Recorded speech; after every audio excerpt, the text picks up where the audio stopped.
Hey everybody, I'm Dr. Daria Willis, President at Howard Community College. Thank you for joining me for this episode of Pathways.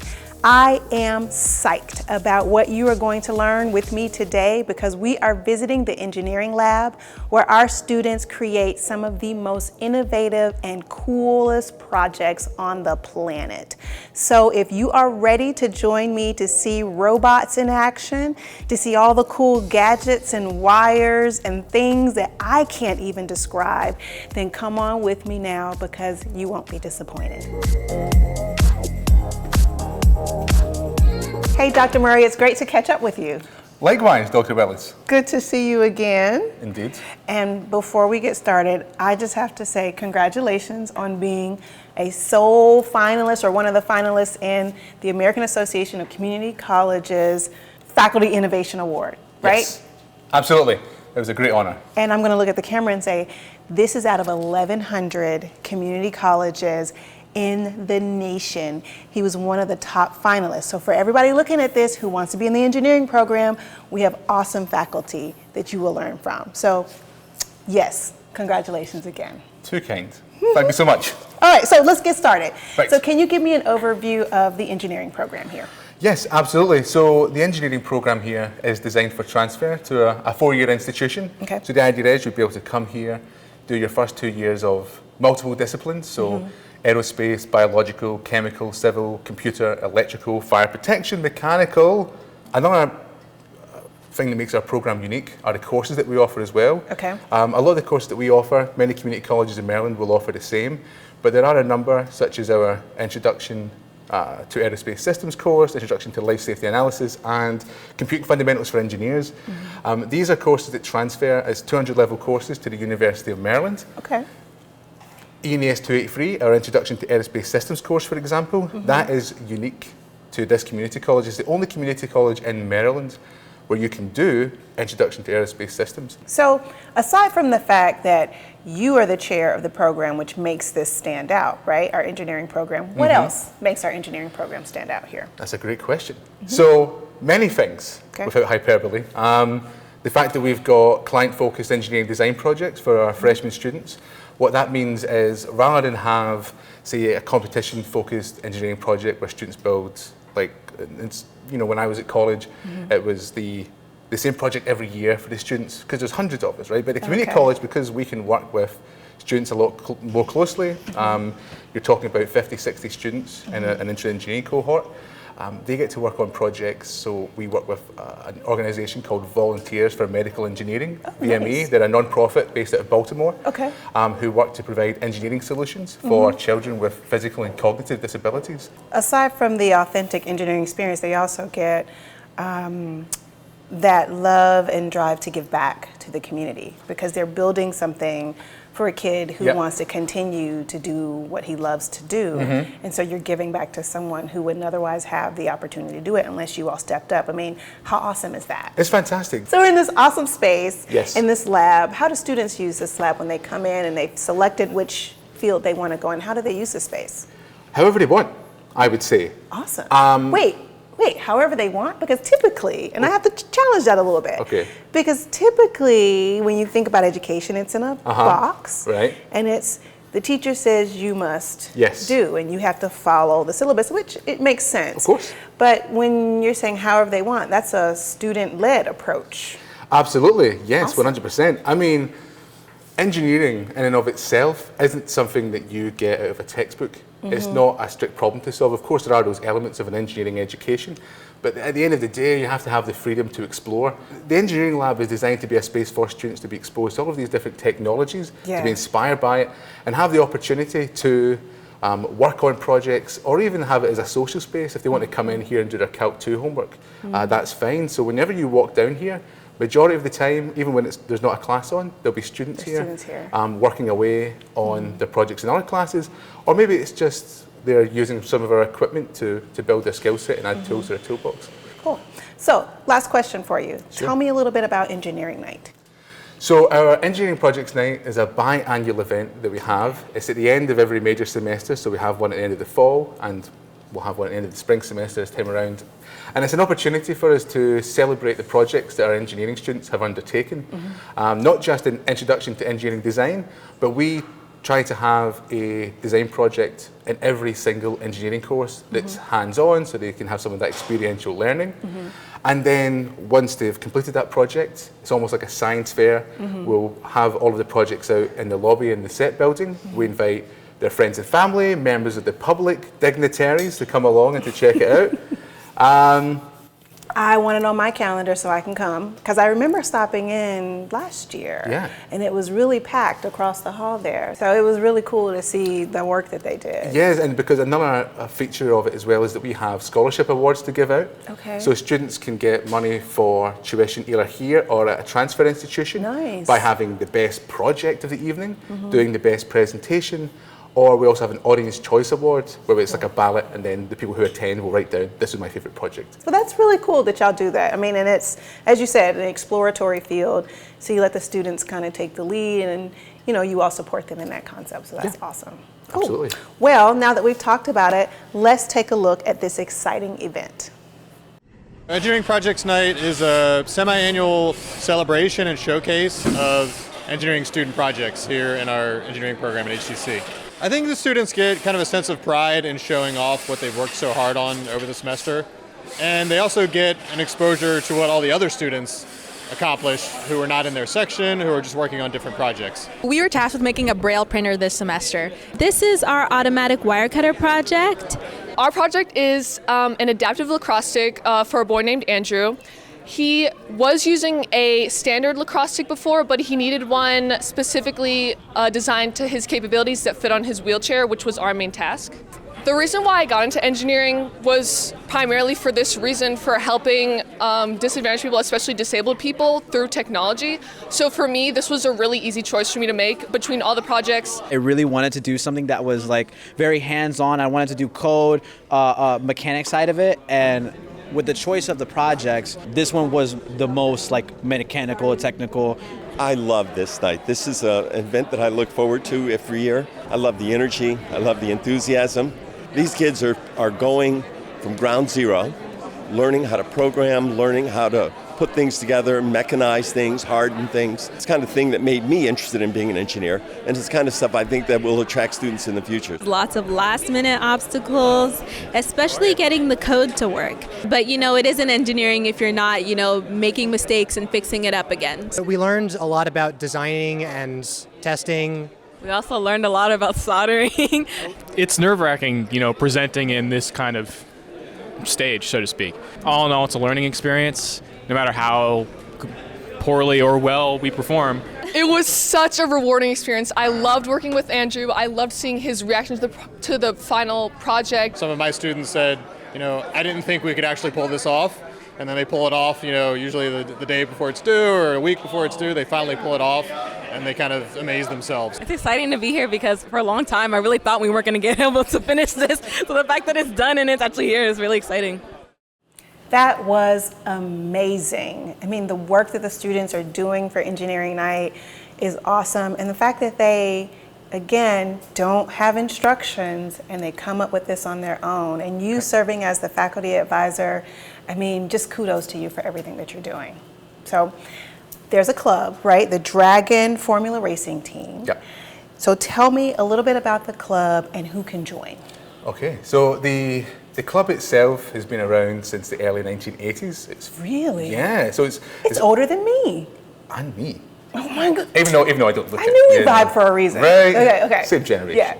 Yeah.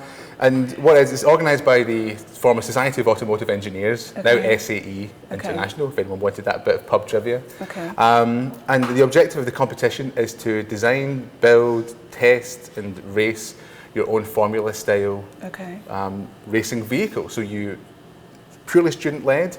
Faculty advisors aren't able to actually contribute to the engineering, so all the students have to work together to figure out how to do this. And when they complete the build of their vehicle, they take it to Michigan to race it against other schools. And these schools are College Park, Columbia, New York, Ohio State University and whatnot. There's some big names in there, Clemson, Auburn. And you take students from Howard Community College Up against these big names? Up That against the big ones. So awesome. we're one of only 2 community colleges in the nation that has, I suppose, the facilities, capabilities, and The student know-how. power Yes. to do this. To get it done. That's awesome. Indeed. And to answer the other part of your question, like, who can do it? Everyone. Everyone can get involved, right? Wow. Because engineering is for everyone, not to sound too sentimental, but we want people to come into the lab. If you are a history major, if you study culinary arts, teacher education, theatre, whatever it happens to be, you like cars, you've worked in cars before, you haven't worked on cars before, but you'd like to learn a little bit more about them. Or if you drive a car, Or if you drive a car. you could be interested in If doing you've it. seen a car, I mean, we're going to expand it right out to like All as the many way people as we out. can. Drop me an email. You can find that on the college's website. Yeah. We'd love to have as many people down here working on the car as we can as well. The only stipulation is you have to be enrolled at HCC. You don't have to be an engineering major, as I already said. So really it good. is for everyone. So joining us in this conversation today is a robotics team faculty member advisor, Andy Proud, who just returned from competing in the Collegiate Robotic Football Conference. Yay, that's awesome, because I hear that we were the only community college present at the Collegiate Robotic Football Conference. Is that true? Yes, it is. When I think about real football, I don't think about robotics, right? And I didn't know that that was a thing. So, Andy, tell us a little bit more. Like, how did you get the team started and this whole ideal of robotics football? Well, I had the desire to do it when I got hired here about 2 years ago. Okay. But Craig put me in one of the sections for doing the engineering design class. And so that one, what I did was I had my students basically kind of try to make robot football players. And so I had 4 groups. Each team made a different player. One made a quarterback, one made a receiver, one made the kicker, and one tried to make a center that picks the ball up off the ground. And so I had them do that. They kind of got excited about it. And then what happened was I asked them, because I used the videos from when I taught the Navy Academy and led their team. I used the videos to show them what they did. They got excited, and they said they wanted to start a team or a club. Okay. And so then I said, okay, I'll help you. And I think within 2 weeks we had the application into SGA, and we had formed a club. Cool. And that was about 2 years ago. The league's been growing, so now we're up to 12. They had 14, but a couple teams fell out. Okay. But it has been growing. And so what's happening is they've also expanded the competitions. It used to be just one competition in April. Now they've got one in November also. What's happened is the teams are getting better at doing it. So the robots are getting better. The football teams, the robot football teams are getting better. And so they're having more and more competition each time. Okay. It used to be only 1 or 2 teams could do anything. Now we've got 4 or 5 or 6 teams that have actually teams, colleges that have teams, and they're doing it. Okay. So what do you think about maybe having one of those things come to HCC once we get our gym all open and ready to go in spring of 2025? What are your thoughts about that? Yeah, so I've actually already been plugging both the Navy Academy and the league leaders about it. We're trying to get an Eastern Conference set up because we got Howard here, we've got Navy Academy 30 minutes away, and there's a Penn State York branch that's only about another hour away from us in Lancaster. So basically, we're all pretty close when we get a Eastern Conference. But it's been in Notre Dame now for about 15 years. So everybody's kind of getting bored of Notre Dame. They'd like to come here and do something different. And so we wouldn't mind joining up maybe with the Navy Academy and getting an event. Maybe when our new facility is ready, it might be kind of fun to do. They said that might make it easier too, because then we can get help from them. So we don't have to do everything, but we could do it and host it here. Probably be a good thing. I know Craig and Mark have been trying to figure out how to get the community more involved in our engineering projects night. This is another way maybe we get high schools to come and join us and stuff like that. So there's a lot of opportunity for it. And so I'm hoping that maybe we can do that in about 2 years when the facility's ready. I'm all for it. It's already approved. Check. Where do I sign? That is awesome. So last question for you. How does student involvement in this program and even in the club in dealing with the robotics football and building cars, how does that help prepare them for the workforce? So it starts with an engineering design class. They get exposed to an engineering design process and project. It's just introductory, but the clubs allow you to do a little bit more. So you're starting to get some of your classes in college now, because they usually come in, that class is usually for high school kids that have graduated, right? And so they don't have much stuff yet, but as they've been in the classes for a few semesters, they're starting to get some technical skills related to their majors. And now they can start applying it. So if you're a mechanical engineering major, you can start doing the mechanical parts of the robots. If you're electrical or computer, you can work on the electrical, or the computer a lot of times working on programming. So you start getting to try out the new skills that you're learning in college. And so you also are using more of a structured design process. So we have them design it, then they prototype it, then they test it, and then they refine it and clean it up and get it working. And so that's where you go through the normal process that we would use out in the workforce. Awesome. So true problem solving, true collaboration, and working in teams and really working together. Yeah. Awesome. Dr. Murray, Andy, thank you for taking the time to explain to me what our phenomenal students are doing in the classroom with the clubs, and what you all are doing to help support them as they learn and grow here and prepare to transfer off into the workforce or to another awesome college like MIT, UMBC, NJIT. College Park. Where? NJIT. NJIT, yep, all the good places that they can go to. So thank you for that. Thank you. Awesome. So now let's go and see what the students are doing. I'm here with the president of the Robotics Club, Caden Foster, and Vice President Mason Vanderhei. Thank you for joining me for this segment. So I'm excited to learn more about our Dragon Robotic Football team. And I'll start off with you, Caden. How has your leadership improved the team? Well, I like to think I've made it a little bit more organized. It's easy to have like a goal and an aspiration, but it's hard to accomplish that without being able to work with other people. And that's what I think I bring to the presidency here. How long have you been the president? A year. A year? Me too. Fist bump. So Mason, I understand the robotic football at HCC started with a gift from Notre Dame. And you told me a little bit about it, earlier, but I want to hear more about that gift and how it's gotten you to this point. So from Notre Dame, we got one robot, which is very similar to ours.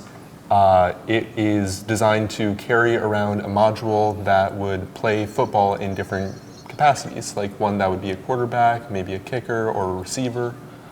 We got that from Notre Dame about a year and a half ago, and it really sort of propelled us towards working with robotic football. It inspired the people working in that semester to actually build something that could compete in the competition, and we were able to go with that, or with the robots inspired by that one.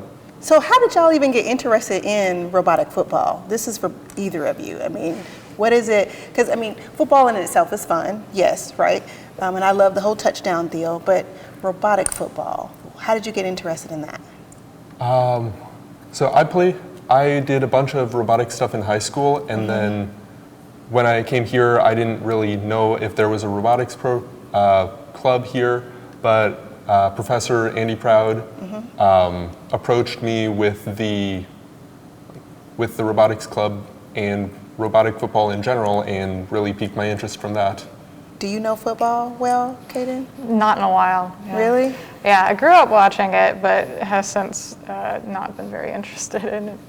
But robotics, like I did way back in the day in high school, and it's sort of a accessible way to work that engineering muscle, right? It's a accessible problem solving. I want to go into nuclear engineering, but they don't really let college students just play with reactors. Maybe not. Yep. This though is perfectly doable. Yeah. That's awesome. So when you're building the robot, do you have an instruction manual? We do not. The only thing that we have is what we want it to be able to do, and then we just have to work back from that on what all we have to do to get it there, and just sort of figure it out. So how do you come up with that solution? Do you draw out the design of the robot and then figure out, and I asked the question, and it might seem like an elementary question, and I've said to you all before, I got my degrees in history, so I didn't have to do any of this, but as a president, I've started doing Lego sets. And so I'm working on the Titanic, and you can't tell me that I'm not all that in a bag of Doritos, because my Titanic is almost done. But that means that I have to go from one step to the next. I cannot build anything from the ground up just without a set of directions. So I'm really fascinated about how do you devise a solution to get to a football robot that plays football on the field. We do need to design everything out. We like to draw things either on paper or using 3D modeling software to be able to put things together and just make different designs and then compare it and then talk to people on the team about, hey, which would work better? Which one would probably not only work better on its own, but with other stuff in addition to that, like all of them working together. And it really requires a group's knowledge about like different stuff with electronics, with mechanical functions, and just different material properties in general. Cool. It's just a lot of shared knowledge that we're So you rely on each other to make it happen. Exactly. Right. So Kaden, why were you interested in being the president of the club? I have a deep desire to see things run smoothly. Yeah, and nobody else was interested. And I have a particular skill set that, works towards saying, okay, let's delegate this, let's figure out that, what's the next step? Hey, you guys should communicate. The executive functioning of the robotics team. Yeah. And it's working so far? Yeah, it seems to. Okay, good. So can either of you explain the difference between additive and subtractive manufacturing? Yes. Additive manufacturing is when you really just add things on top of each other to be able to make something. A great example about that is 3D printing, and which I happen to have pieces right here for. You made those from a 3D printer? Exactly. Yeah. Made these on a 3D printer, and they function as little standoffs to protect connectors for wires. Okay. And this just connects onto like a tank frame like this and allows it to sit on there without having the screws that'll go into it, taking all of the forces on it rather than the wires themselves. Okay. Subtractive manufacturing is stuff like a bit more of traditional things like milling or using a drill to cut through things, where additive just puts things together from either filament, dust, or whichever material. And so I assume you had to use both additive and subtractive manufacturing to build the robot? Yes. Okay. Is that a dumb question? Probably. No, it's both of them are very important processes in making new things. Additive is great at a lot of prototyping things. Subtractive is a lot more well explored and can perform very well in not only prototyping but manufacturing a lot of things and making things on a much larger scale. Okay. So if you all wanted to encourage other kids who are coming up through middle and high school about the options that are out there when they come to community college, because this is really cool, just to be in this space, to do this type of work, to go and compete and to build a robot that can play football. I don't know how many middle and high school kids know about that. So if you had them sitting in front of you, what would you tell them?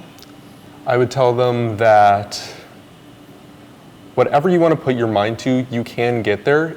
It'll take a variable amount of steps. Like, you don't know how much it'll take to get there, but as long as you take it slowly and methodically and think it out, that you'll be able to get there. Awesome. What about you, Kaden? I think it's just, it's worth pursuing your interest, even if they seem small and maybe unrelated to a degree field. I took so many art classes in high school, and I never thought it would be relevant again. I thought it was just like an interest I had, a passion, a hobby, but I could even apply it to our robots. In the aesthetic design of it, the jerseys we manufactured for them. So things like that. So do you remember the movement probably in the last few years where people have been saying STEAM instead of STEM when you put the arts in there, because the arts are part of that? Do you think that's relevant? Oh, absolutely. Okay. It's part of being a well-rounded human being, like exploring your interests, being open to other possibilities and other applications of your interests. Thank you for just explaining to me this process in the most understandable terms that I've ever had. But seriously, it's just been awesome to learn about what you all are doing here, and you're true role models for other kids who may not know that they can literally play, build with things, make them into something awesome, and then make it a career, right? So y'all are doing great work, and thank you for that. So that wraps up our edition of Pathways. We've learned a lot of cool stuff in our robotics club and again at Howard Community College. So we'll hope to see you next time on our next episode. But before we do that, is it okay if we play with the robot? Go for it. Okay. And if I crash it into a wall, is that, no, I'm just kidding. We'll figure it out. Okay. So up to go, okay. No.